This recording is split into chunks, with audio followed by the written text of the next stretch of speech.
Hi everyone, thank you for inviting me to participate in this symposium. What I'd like to do today is to take you through the process that AMP Capital went through in terms of the design excellence process.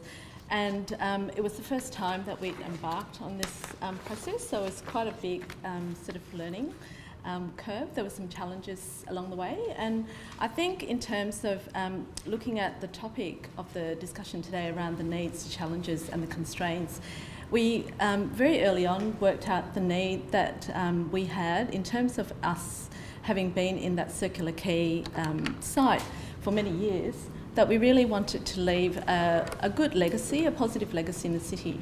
And I think in terms of the development opportunity for us for Quay Quarter in transforming the two harbourside blocks, it was about really responding to what the design outcome would be for the existing 50 Bridge Street building.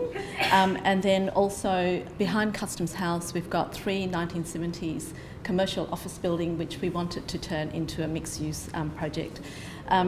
Ringed around that are some heritage buildings. So we've got the existing AMP Tower, which is a locally listed heritage building, and then two wool stores, one of which is the state listed element. So there were quite a few sort of constraints around what we could sort of do in terms of the design process. And in 2014, following the endorsement from the City of Sydney, we formally commenced a site-specific design excellence process.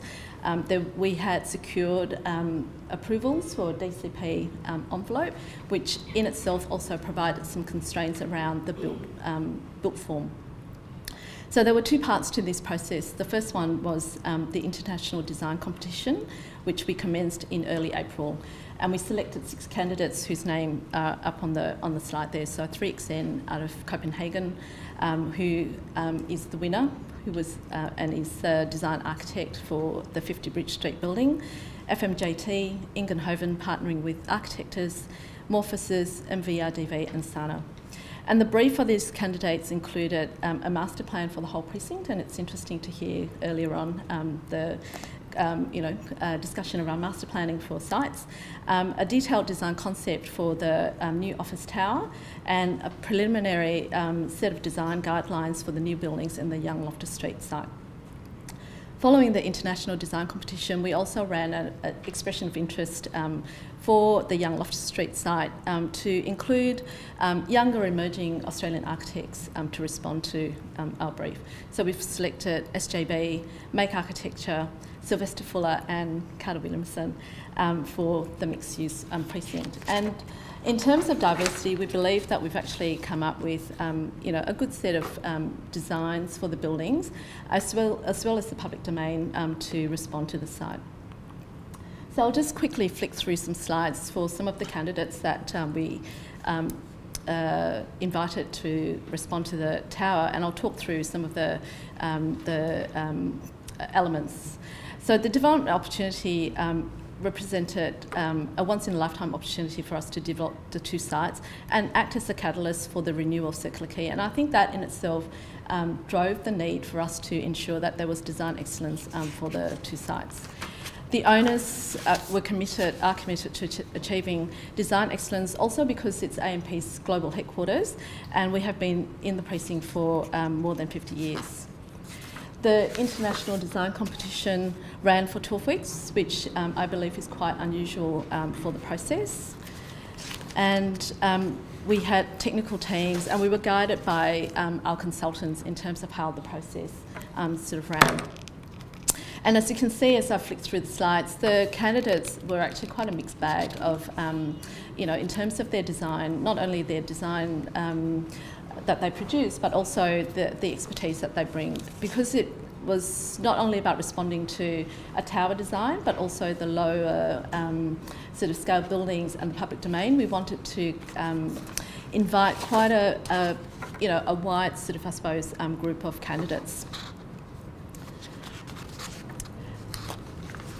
The design excellence process allowed us to bring together creative minds to bring very innovative solutions to the brief, which, as I sort of mentioned was about responding to the 50 Bridge Street tower site, and this also included recycling the structure and retaining the lift core.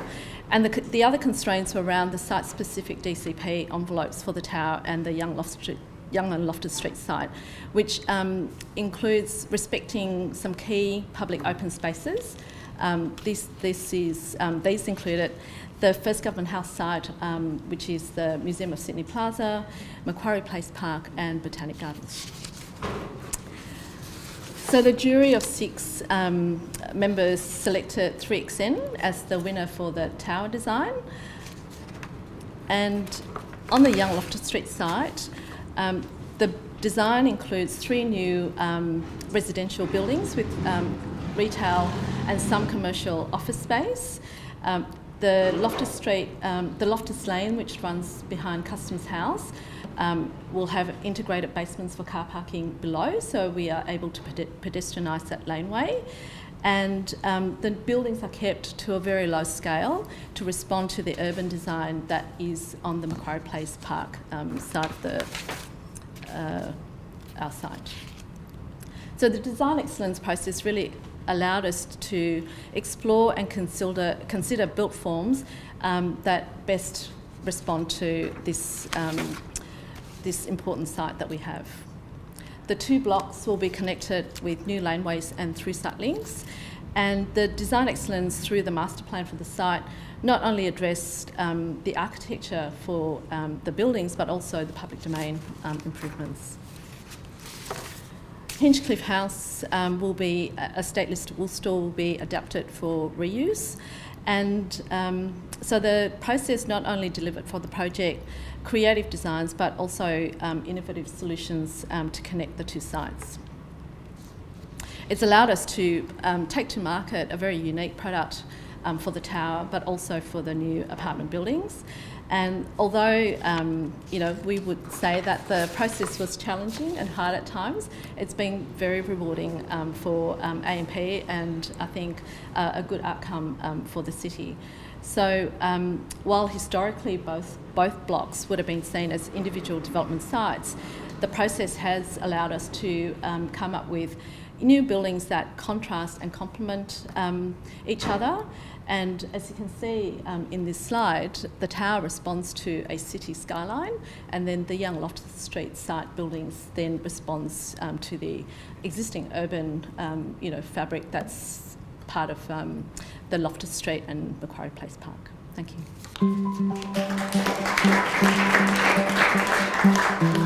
you.